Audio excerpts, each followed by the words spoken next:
I feel elated to sit here and be with you. I don't know who you are. This may be the first time that you're seeing me, but you're like a kindred soul, and I feel honored to deliver this message for you. And oh, we have a special guest. Hi, son. Ironic. Oh,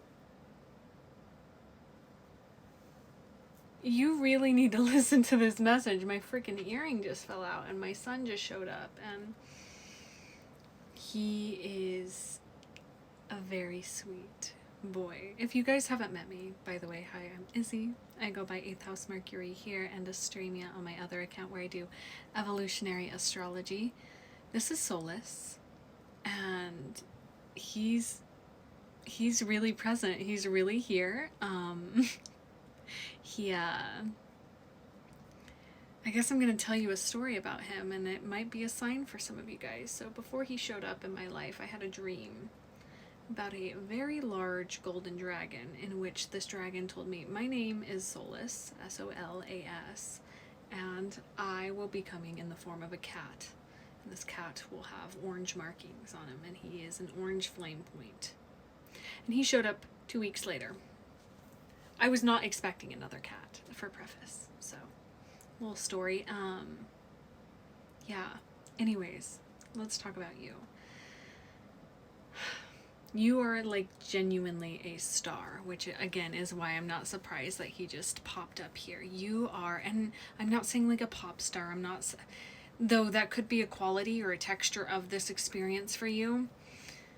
There's a song by Cascade, and it's called Atmosphere, and it's a song that's very tender to my heart, and it's one that I've used since I was a child to time travel.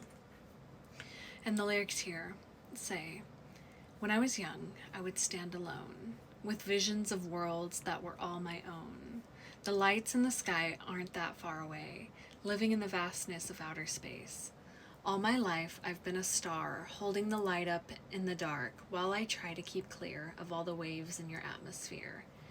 And if that's not you, I don't know what is. You have a quality to you where you, and I did pull some cards because I really wanted to sit with spirit and was like, what can I deliver to you? What can I convey to you? And like the way I'm holding him is like a level of comfort that your work is paying off. I'm here to tell you that your light is going to be seen.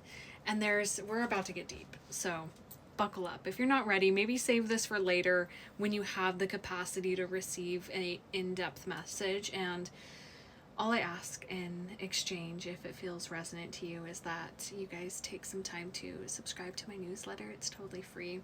I channel the upcoming transits to your inbox every Monday using astrology and my knowledge and my gifts. So the cards that I pulled were Sulfur, Solus, which again, I'm not surprised, and then Sparks of Light. And for those new individuals here, the way I read is very multifaceted, multi-layered, and I have a feeling that you have a very similar experience where there is an ancient part of you that feels like it's been a star in another galaxy where you are just a mere fragment of all of the pieces. And with Sulfur coming out, it was very clear that I'm like, how do I word this? Because it's like a feeling. The Sulfur card speaks about like following your pain, right? Following your pain and allowing it to transform and be the thing that you are known for. And that sounds very interesting in concept, but it's, you're not afraid to go into the shadows. You are not afraid to look at your pain. Oh, that's the image that came through. We're in a world of people that would rather cut off an infection right like before, you know, it's the healthy skin, where it's like it's going to continue to spread, but there's more pain, like I would have to sacrifice. You are not afraid to like cut something off from the source, like, and I feel it feels wrong saying that, but it's like, you look at, it's like if a tree root is infected, right? You want to cut it up higher than the infection so that it doesn't spread. And you've done that with like your shot, like you have done some deep work. You don't run away from pain, you don't run away from fear, you don't run away from heavy subjects, taboo subjects, the shadows, the darkness. You let it. It's very interesting because again we have solace and sparks of light. It's, you find your way further in by following your pain.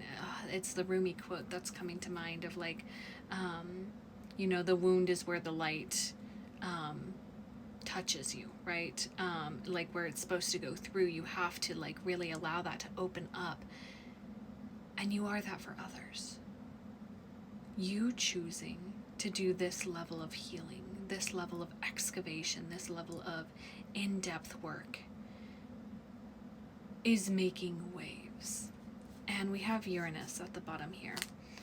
And whenever I see this card, I think about how in a light, it's like your whole experience in life right now is like, you've been traveling blindly, but then there are flashes of light where everything comes online. You see everything. You see God. You see yourself in God. You are God. You see yourself as this star holding up a light in the dark. But it's like you see and you see the path forward and you trust yourself and your instinct and you go for it. And you're holding the light for everybody else around you. You are the beacon. You are the lighthouse for other weary travelers, for other beings, for other entities. For some of you, you might be mediums too, where spirits might show up for you. Tell me more that I can connect with you. And again, like you, I feel like I'm lacking words. I wish I could just like press my heart against yours so you could understand what I really mean by this. We have the reddening at the bottom. This is like an embodiment. Oh, a little side story. My astrology account is called Astremia, which means stars in the blood. And I feel like you are a similar person. Interesting. We have oil of vitriol, but there's some other cards that are flipped over in here. So I'm wondering if I I didn't put those in correctly, so I'm going to ignore those. But that came out for a reason. Oh, you got an itch? Got an itch? Is that you? There's a part of you that's ready to be confronted, that's ready to make movement, make waves. Something about using your voice. That was the breath card. Tell us more, Spirit. What can Saturn? You probably have Saturn in Aries, time against nature and the uncreated. This is a very special message for you. The thing that you desire to create is going to take time. So breathe through it. And with that breathe card, I heard it's, I'm thinking of like contractions. I'm thinking of like birthing something. I feel like you have just planted a seed. And this is a confirmation for you, that idea of yours, that you have thought of, the uncreated thing. It's there. And then this time, the Saturn in Aries, I have a full video breaking this down, by the way. It's linked on my profile. When you guys subscribe to my newsletter, go check it out.